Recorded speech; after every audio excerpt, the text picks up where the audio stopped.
एक होता है खराब कैप्टन, फिर होता है घटिया कैप्टन, फिर नंबर 3 पे आता है ऋतुराज गायकवाड़, जो सबसे इस ए मतलब स्टैंडर्ड यूनिट होना चाहिए खराब कैप्टनसी का। खराब, घटिया, फिर ऋतुराज गायकवाड़। इसको as a captain, as a गाली आप यूज कर जा रहे तो ऋतुराज गायकवाड़ है ऐसा। ठीक है, हमने अभी तक इस पहले वीक में दो ही कैप्टनसी का थोड़ा सा बुराई, दो कैप्टन का थोड़ा बुराई किया था। एक ऋषभ पंत, दूसरा शुभमन गिल, जिसका हर डिसीजन नेहरा का होता है। लेकिन Ruturaj Gaikwad is the worst of them all, is the worst. और मैं क्यों बोल रहा हूं, मैं लॉजिकली आपको एक्सप्लेन करता हूं, 3 पॉइंट्स में बताऊंगा और आप देख लेना कि ऋतुराज गायकवाड़ कितना अच्छा कैप्टन है। फर्स्ट, एक टाइम था मिडिल पे सीएसके की बॉलिंग के टाइम पे जहां पे अंशुल कंबोज और Matt Henry wide yorkers, wide line कोशिश कर रहे थे। स्पेशली जब आप वाइड लाइंस, वाइड यॉर्कर कोशिश करते हो, आप थर्ड मैन को पीछे रखते हो या फिर डीप पॉइंट को आप थोड़ा फाइन रखते हो। ऋतुराज गायकवाड़ थर्ड मैन को ऊपर बुला के डीप पॉइंट जो फाइन है नहीं, उस लाइन पे बॉलर्स को दे रहे फील्डर, जहां पे आउट से रेस लग के कितने सारे चौका हुआ है। Terrible terrible captaincy, basic field set नहीं आता ऋतुराज गायकवाड़ को। चलो एक छोटा सा मैं गलती मान लेता हूं। दूसरा जो सबसे बड़ा गलती क्या किया ऋतुराज गायकवाड़ ने, एज एन इंपैक्ट किसको बुलाया, राहुल चाहर। अगर मैं आपको लॉजिकली एक्सप्लेन करता हूं कि एक जब कोई भी प्लेयर को आप एज एन इंपैक्ट बुलाते हो या फिर आपका कोई भी डिसीजन होता है, वो किस बेसिस पे होता है, 3 बेसिस पे होता है। एक, कंडीशन कैसा है, दूसरा ओपोनेंट का वीकनेस कैसा है, तीसरा क्या ये हमारा बेस्ट बॉलर है। ठीक है, अब कंडीशन कैसा है, फर्स्ट पॉइंट, कंडीशन में क्या स्पिनर्स को ग्रिप मिल रहा था, बिल्कुल नहीं। ओपोनेंट्स क्या है, ओपोनेंट्स में एक श्रेयस अय्यर है, एक शशांक सिंह है, एक मार्को यान्सन है, जो स्पिनर को खड़े खड़े ऋतुराज के बेडरूम पे छक्का मारता है। ठीक है, ओपोनेंट का वीकनेस क्या है, श्रेयस अय्यर शॉर्ट बॉल पे फंसता है, मार्कस स्टोइनिस शॉर्ट बॉल पे फंसता है, शशांक सिंह शॉर्ट बॉल पे फंसता है, नेहल वडेरा शॉर्ट बॉल पे फंसता है। आपको क्या लाना चाहिए था, एक ओवरटन या फिर रामाकृष्णा घोष जो हार्ड लेंथ पे शॉर्ट बॉल डाले, बाउंसर पे बाउंसर डाले। आपने ओपोनेंट की स्ट्रेंथ के हिसाब से एक बॉलर लाया, राहुल चाहर, जो लेग स्पिनर है। समझ रहे हो क्या घटिया डिसीजन था ये, कि खड़े खड़े छक्का मारते तीनों बैट्समैन मिलकर उसको। थर्ड लॉजिक क्या है, क्या ये हमारा बेस्ट बॉलर है, क्या Rahul Chahar is the best bowler. आपकी टीम में प्लेइंग 11 में ऑलरेडी नूर था, ऑलरेडी प्रशांत वीर था। तीनों ही लॉजिक राहुल चाहर को जो लाया है इंपैक्ट पे, उसे फिट नहीं बैठता है। इससे घटिया कैप्टनसी हो सकता है क्या, आप मुझे बताओ ना। तो आप कहोगे क्या सोच के ऋतुराज गायकवाड़ ने राहुल चाहर को बुलाया, मैं बोलता हूं क्या सोच के, ये भी मैं एक्सप्लेन कर देता हूं, सब कुछ मैं ही एक्सप्लेन कर देता हूं। ठीक है, बचपन में हमने देखा कि सलमान खान तेरे नाम हेयर स्टाइल करवाया, उस पर वो शूट कर रहा था उस टाइम पे, तो हमने क्या किया, हम भी बना लिए तेरे नाम हेयर स्टाइल, जबकि हम पांडु लग रहे थे, है ना। हमने देखा, हमने कॉपी कर लिया कि ये कर रहे हैं, हम पे भी अच्छा ही लगेगा। ऋतुराज गायकवाड़ ने सेम लॉजिक अप्लाई किया कि पहले इनिंग्स पे हमारा चाहल, यूजी चाहल ने अच्छा बॉलिंग किया, एक लेग स्पिनर, तो चाहर भी अच्छा करेगा। ऐसा नहीं है कि स्पिनर को ग्रिप मिल रहा है, स्पिनर को असिस्टेंस मिल रहा है, दोनों की क्वालिटी में डिफरेंस डे एंड नाइट का है, चाहल और चाहर के बीच। दूसरा, अगर चाहल को ग्रिप मिल रहा है, बॉल थोड़ा हवा में फंस रहा है, फिर पिच से थोड़ा स्लो हो रहा है, उसके लिए, क्योंकि चाहल इज वेरी स्मार्ट और ऊपर से उसका स्किल अलग है। राहुल चाहर वो स्मार्ट नहीं है, उसका वो स्किल सेट नहीं, आपने एग्जैक्टली कॉपी किया। क्योंकि चाहल अच्छा किया तो आपको लग रहा है कि नहीं, इस पिच पे लेग स्पिनर को असिस्टेंस मिल रहा है। बेसिक नॉलेज नहीं है। ओपोनेंट एक स्पिनर लेता है टीम में और 3 ओवर देता है। हमारे टीम में ऑलरेडी प्लेइंग 11 में 2 स्पिनर था, ऊपर से हमने और एक स्पिनर को बुलाया है जो ओपोनेंट का स्ट्रेंथ है लेग स्पिनर को खेलना। श्रेयस अय्यर, मार्कस स्टोइनिस, वडेरा, शशांक सिंह, मार्को यान्सन सब खड़े खड़े मारेंगे राहुल चाहर को। मार्को यान्सन का तो बैटिंग भी नहीं आया था। शुक्र मनाओ कि मार्को यान्सन का बैटिंग नहीं आया था। इतना घटिया कैप्टेंसी। 2 पॉइंट्स मैंने आपको बोल दिया, राहुल चाहर को एज एन इंपैक्ट बुलाना, it was simply a copycat style. दूसरा, फील्डिंग। तीसरे में आता हूं, मैंने पहली भी चीज कहा है कि ऋतुराज गायकवाड़ का अगर आप अलग से मैच छोड़ दोगे और फिर पोस्ट मैच प्रेजेंटेशन वो क्या बोलता है हारने के बाद, वो सुनोगे ना, आपका दिमाग खोल जाएगा, आपको मन करेगा कि आप जाके उसको मारो। ऐसा बातें करते हैं वो, मैं मजाक नहीं कर रहा हूं, ठीक है। उसको 2 दिन लटका देना चाहिए चैपॉक की बाहर धूप में, ऐसे बातें करता है वो। और मैं प्रूव करके दिखाऊंगा, उसका बैटिंग का तो कुछ एनालिसिस कर नहीं सकते, वो पोस्ट मैच प्रेजेंटेशन में क्या बोलते हैं मैं उसका एनालिसिस आपको करके दिखाता हूं कि कितना घटिया कैप्टन है। एक कैप्टन के एक ऑन फील्ड पर्सना चाहिए, एक ऑरा चाहिए, एक बिहेवियर चाहिए, एक एग्रेशन चाहिए। मैं ये नहीं कह रहा हूं कि आप गाली दो, लेकिन लगना तो चाहिए आप कैप्टन हो, आप क्या डिसीजन ले रहे हो। ऋतुराज गायकवाड़ कल के दिन मैच हार के कहता है कि मेरा बैटिंग तो सही था, मैं तो ठीक ही कर रहा था। मैं एग्जैक्ट वर्ड्स नहीं बोल रहा, लेकिन उसका मतलब यही था कि मैं बॉल शुरू में थोड़ा ग्रीप हो रहा था, I was trying to hang in, और मैं कोशिश कर रहा था उसके बाद, क्योंकि एक बैट्समैन आयुष मात्र सेट होकर बहुत अच्छा खेल रहा था, मुझे मारने की कोई जरूरत नहीं था, लेकिन मैं गलत टाइम पे आउट हो गया। मतलब मैं ठीक ही कर रहा था, मेरी कोई गलती नहीं, मैं गलत टाइम पे आउट हो गया। अबे भेड़िया, उस दिन गुवाहाटी में जब बॉल ग्रीप हो रहा था स्विंग हो रहा था, जिस दिन तुझे लंबा खेलना चाहिए था, जिस दिन तुझे टाइम लेके खेलना चाहिए था, उस दिन तू रूम बना के इंटेंट दिखाने की कोशिश में बोल्ड हो गया।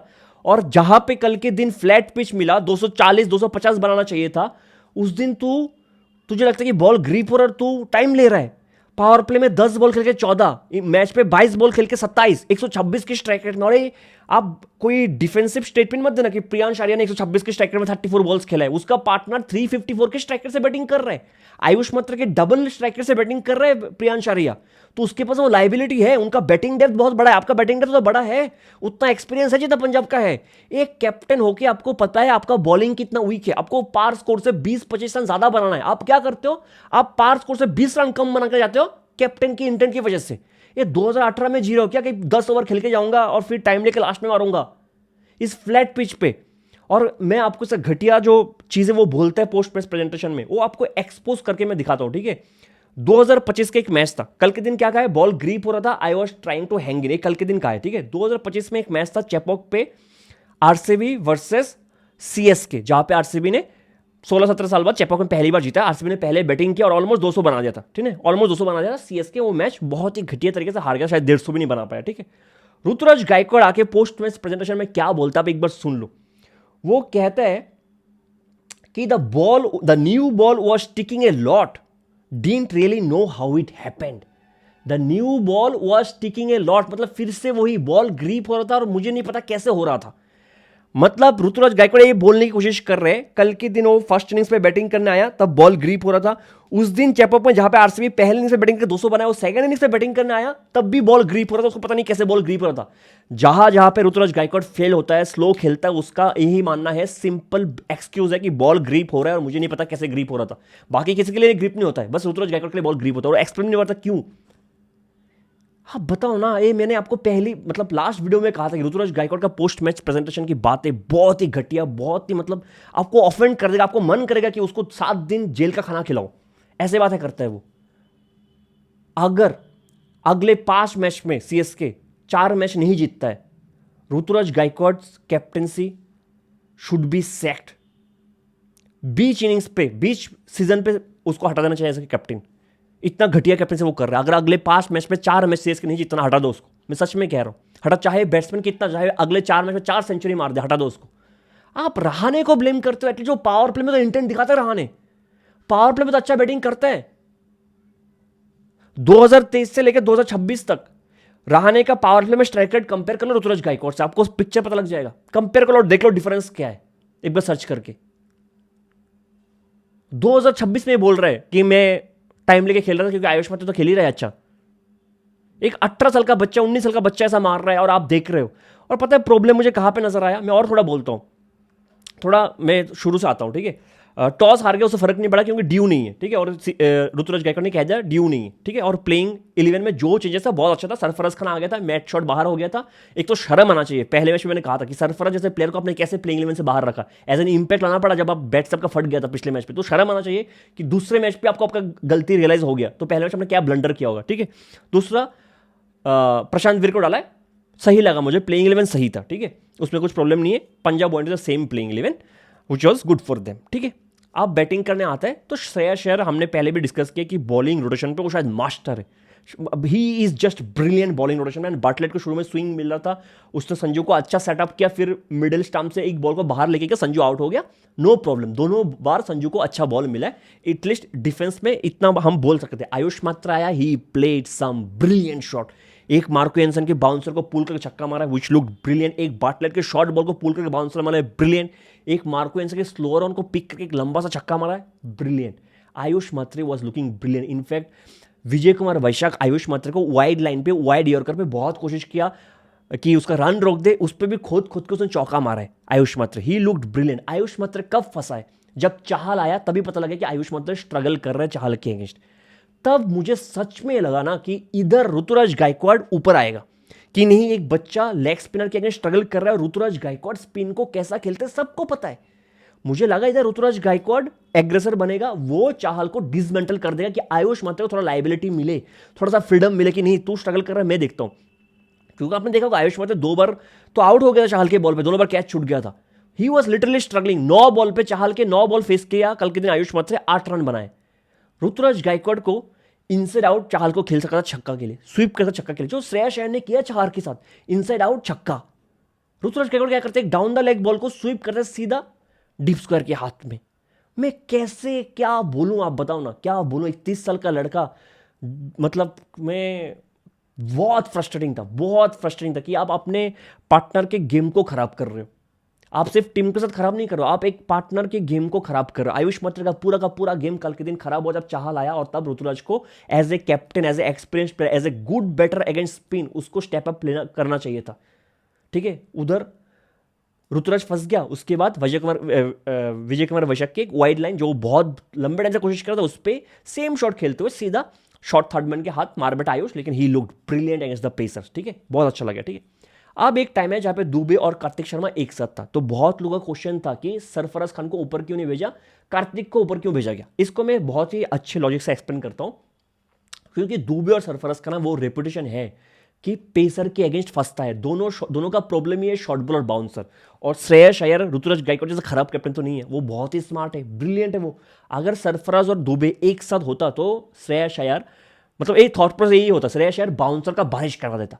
तो सीएसके ने ये सोचा होगा कि कार्तिक शर्मा को भेजता हूं, दोनों बैट्समैन जिनका गेम है स्पिनर को मारना, उनको नहीं भेजता हूं, जो पेसर के फंसता है उनको नहीं भेजता हूं, कार्तिक शर्मा को भेजता हूं जो पेस को भी अच्छा खेलता है। तो वो लॉजिक था। कार्तिक शर्मा चला नहीं, वो अलग बात है, फिर सरफराज को आना पड़ा।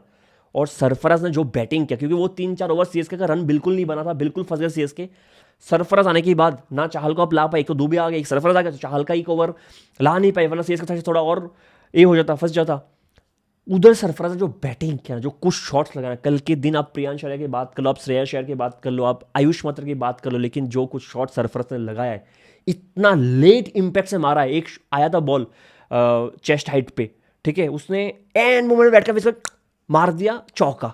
एक बाउंसर एंड मोमेंट से खड़ा था, मारा कीपर को छक्का। फिर एक वाइड यॉर्कर को टक करके लगाया कीपर और शॉट थर्ड जो बहुत फाइन था उसके बीच पे चौका। ब्रिलियंट, कुछ ब्रिलियंट शॉट खेला है बिहाइंड विकेट सरफराज। ही 12/32 ब्रिलियंट।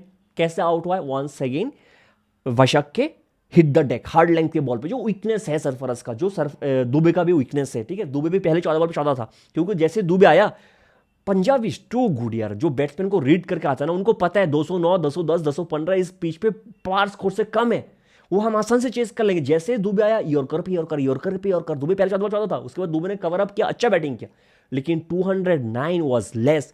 प्रशांत वीर का बैटिंग आया था, प्रशांत वीर का वीकनेस एक्सपोज हुआ है। वो एक मैच के बेसिस पे आप जज नहीं कर सकते, लेकिन उसको वीकनेस है बाउंसर, वंस अगेन बाउंसर, क्योंकि उसको 2-3 बाउंसर मिला और कुछ नहीं कर पा रहा था। ठीक है, तो प्रशांत वीर, सरफराज खान, शिवम दुबे, तीनों का सेम वीकनेस है, शायद इसलिए कार्तिक शर्मा मिडिल पे अच्छा फिट बैठता है। ठीक है, वो खेल नहीं पाए, वो अलग चीज है। ठीक है, आगे देखते कार्तिक शर्मा क्या करते हैं। तो 209 कम था, पार स्कोर से कम 20 रन, और सीएसके का जो बॉलिंग नेट है उस हिसाब से 30-35 रन कम था। इस पिच पे सीएसके आराम से बना सकते थे अगर ऋतुराज गायकवाड़ थोड़ा अच्छा इंटेंट दिखा रहा था, स्पेशली अगर चाहल को टेक ऑन करता नहीं, मैच कुछ अलग ही नजर आता। चाहल को अपने 3 ओवर डालने दिया, वो बेहतरीन करके चला गया। ये पंजाब के लिए ह्यूज बोनस है, जो चाहल पिछले 2 मैच पे किया ना, ब्रिलियंट, ही लुक्ड आउटस्टैंडिंग। अभी तक का बेस्ट स्पिनर लगा इस टूर्नामेंट में युजवेंद्र चाहल। ठीक है, 2 ही मैच खेले हालांकि। तो ऋतुराज गायकवाड़ का वो बहुत बड़ा रोल था। आप सिर्फ यही मत देखो कि उसने 22 बॉल पे 27 बनाया है, वो मतलब आप पढ़ते हो ना गेम को कि कौन सा बॉलर किसको टेक लेगा। आपको पता है कि आप अगर चाहल को डिसमेंटल कर दोगे ना, पंजाब इधर से हिलने लगता, थोड़ा सा हिलने, थोड़ा प्रेशर में होता श्रेयस अय्यर। आपने वो प्रेशर बनाया नहीं, आप मतलब एक बैट्समैन था, वो कुछ कर ही नहीं पाया। जब तक दुबे आया, उसका 3 ओवर खत्म हो गया, श्रेयस अय्यर ने ब्रिलियंट जॉब की, उसको हटा दिया, कोई प्रॉब्लम नहीं, कोई प्रॉब्लम। चाहे जितना भी आकाश चोपड़ा खेले कि और 1 ओवर दे सकता था, श्रेयस अय्यर को अपना गेम पता है, 1 ओवर दे सकता था। वो रिस्क, वो गैम्बल, वो 50-50 है ना, कि चाहल हो सकता था कि दुबे को आउट भी करते, हो सकता था कि दुबे 3 छक्का भी मार दे, 3 छक्का 18 रन एक्स्ट्रा होता। ठीक है, तो उधर दुबे को पहले शुरू में बहुत अच्छा लाइन पे बॉल किया, वैशाख हो और बटलेट हो, कोई भी। ठीक है, तो 209 कम था, पता था इधर से सीएसके मैच हार जाएगा अनटिल अनलेस कि कोई ऊपर आके बहुत कुछ कर दे। अब जब पंजाब चेस करने आते हैं, मैंने पहले भी कहा है कि प्रियांश आर्या को लेके मैंने जितना भी रिव्यू वीडियो देखा इस साल, सबने यही कहा कि पहली बार, पहला सीजन था, बॉलर्स को ज़्यादा पता नहीं था इसलिए अच्छा किया, इस बार इतना अच्छा नहीं करेगा। लेकिन मैंने कहा था डोमेस्टिक में प्रियांश आर्या हर जगह ये रेप्लिकेट करने की कोशिश किया कि हायर स्ट्राइकर से मारूं, एवरेज जाए बाहर में, मैं हायर स्ट्राइकर से बैटिंग करूं। प्रियांश आर्या, वैभव सूर्यवंशी, इनका काम क्या है? पावर प्ले को यूज़ करना, लंबा खेलना नहीं है उनका काम।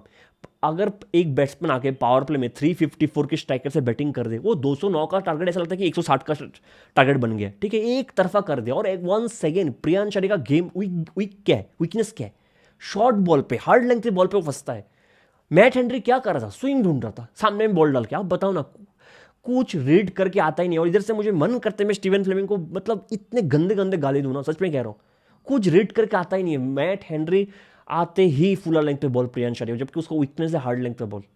मैं क्या बोलूँ आप बताओ, एक तरफा कर देता तो पावर प्ले में गेम।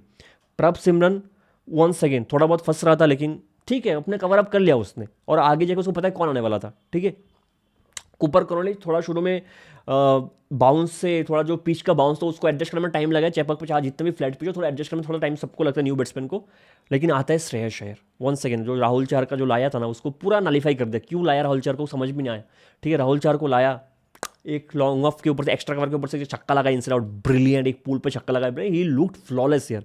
29 बॉल 50, शायद पहले 5 बॉल पे 4 रन था श्रेयस अय्यर, या 4 बॉल पे 5 रन था। उसके बाद जो बैटिंग किया आउटस्टैंडिंग, मैच एक तरफा कर दिया। बीच में 1-2 विकेट गिरा लगा था, लेकिन उसमें पता था मार्को एंसन का आना बाकी था, शशांक सिंह है, स्टोइनिस है, वो आप जीत ही नहीं सकते हो। सीएसके का बॉलिंग बहुत गंदा हुआ है। ठीक है, वन सेकेंड कुछ आयुष मात्र छोड़ के कुछ पॉजिटिव है नहीं। अंशुल कंबोज एक पॉजिटिव आप गिन कर सकते हो कि ये हार्ड बॉल डालता है, जैसे कि उसका फुल टॉस पे जो कोहली आउट होना, क्यों आउट हुआ, उसका जो बॉल है ना, शायद धोनी ने पिछले सीजन कहा था कि उसका बॉल आपका स्पीड दिखेगा 130-135, लेकिन जब आके बैट को हिट करते हैं बहुत जोर से लगता है। उस मोमेंटम के लिए कोहली को वो बाउंड्री नहीं मिला, सीधा फील्डर के हाथ मार बैठा, बॉल बहुत जोर से लगा अगर आप देखोगे बॉल। ठीक है, तो अंशुल कंबोज एक अच्छा बॉलर है। खलील ठीक है, ठीक ठाक कर लेगा। नूर मुझे लगता है कि ठीक ठाक कर लेगा, लेकिन कैप्टनसी यार वो अच्छी बेस्ट प्लेइंग 12 ढूंढ ही नहीं पा रहा है। अगर प्रशांत बिर को सिर्फ एज ए बैट्समैन ही खिलाना था तो अब अमन खान को खिला लेता ना, जिसका पावर रेटिंग एबिलिटी ज़्यादा बेटर है। अगर बैट्समैन ही खिलाना है, प्रशांत बिर को बॉलिंग देना ही नहीं है, तो अमन खान को खिला लो। ठीक है, तो मतलब Ruturaj Gaikwad is terrible, very disgusting as a captain, very disgusting. ठीक है, मैं तो उम्मीद कर रहा हूँ कि अगर अगला 4 मैच हार जाए सीएसके ऐसे, मतलब Ruturaj Gaikwad as a batsman अच्छा भी कल हार जाए, तो हटा दो कैप्टनसी से यार, सरफराज खान को कैप्टन बना दो। अगर संजू को बनाना है सरफराज खान को कैप्टन, किसी और को कैप्टन बना दो, लेकिन ऋतुराज को मत रखो यार। मतलब जो पोस्ट में प्रेजेंस में वो बोलता है बहुत ही घटिया चीज़ बोलता है। ठीक है, पंजाब के लिए अभी तक कुछ वीकनेस मुझे नजर आता है। कैप्टन ब्रिलियंट, चाहल का फॉर्म ब्रिलियंट, ठीक है, मैनेज कर लेते। एक वीकनेस नेहल वडरा, शुरू से डाउट था टूर्नामेंट से पहले, स्टार्ट होने से पहले, अभी भी डाउट है मुझे नेहल वडरा पे। एंड आई एम होपिंग कि अगर अगले 2-3 मैच पे परफॉर्म ना करे, ठीक है, अगर पंजाब बीच में एक मैच हार जाए, तब समझ में आएगा कि नंबर 4 का बैट्समैन या 5 का बैट्समैन की क्यों इंपॉर्टेंट है। तो शायद विष्णु विनोद को आप देख सकते हो, इज ए गुड बैट्समैन, और मुझे उम्मीद है कि विष्णु विनोद आएगा तो अच्छा करेगा। बाकी प्रभ सिमरन का मैच्योरिटी थोड़ा स्लो आपको लग सकता है, लेकिन बहुत मैच्योर बैट्समैन बन गया। ठीक है, बहुत मैच्योर बैट्समैन बन गया। एक अर्शदीप सिंह पिछले 2 मैच में कुछ खास किया नहीं, जितना आप उम्मीद करते हो कि इंटरनेशनल बॉलर, इंडिया का one of the best pacer रहा है T20 फॉर्मेट में, लेकिन अर्शदीप का थोड़ा ऑन एंड ऑफ रहा है पिछले एक साल। ठीक है, T20 में, तो मैं उम्मीद करता हूँ अच्छा ही करेगा, और अच्छा भी नहीं करेगा तो उतना शायद फर्क नहीं पड़ेगा। अंटिल से बिग मैच, ठीक है, मैनेज कर लेगा। तो कुल मिला के सीएसके का गेम प्लान बहुत वीक है। ऐसा लगता है कि कुछ रीड करके आता नहीं, आ गया खेलने। ठीक है, बॉलिंग आपको वीक है, लेकिन कैप्टन वो रिस्क नहीं ले रहा है, इंटेंट वो दिखा नहीं रहा है। ठीक है, बेस्ट प्लेइंग 12 आप देख लेना, मैं लिख के देता हूँ, अगले मैच में फिर से प्लेइंग 12 चेंज होगा सीएसके का। जैसा कैप्टन ऋतुराज गायकवाड है ना, हर मैच पे प्लेइंग 12 चेंज होता रहेगा। ठीक है, मैं मानता हूँ डेविल ब्रेविस को लोग मिस कर रहे हैं, लेकिन क्या कर लेगा ऋतुराज गायकवाड, पहले बॉल पे आउट हो जाए या फिर पहले इंटेंस अच्छा खेले, है ना। ब्रेविस होकर क्या करेगा, पहले 20 बॉल वेस्ट करके जाएगा, जितना भी ब्रेविस कर ले, क्या 30 बॉल पर सेंचुरी मारेगा सब कोई। ऋतुराज गायकवाड का बर्डन क्यों और उठाएगा, आप मुझे ये बताओ ना, क्यों कोई और उठाएगा। तो he has to be good with the bat, he has to be good with the captaincy यार, with the field, with the bowling rotation. Terrible यार, टेरिबल। मतलब इससे बेटर सच में कह रहा हूँ बॉलिंग रोटेशन मैं कर लूंगा, सच में मैं इससे बेटर बॉलिंग रोटेशन कर लूंगा। कुछ आउट ऑफ बॉक्स सोचता ही नहीं है यार, बहुत ही खराब, बहुत ही खराब। मिलते हैं अगले वीडियो में, तब तक के लिए जय हिंद।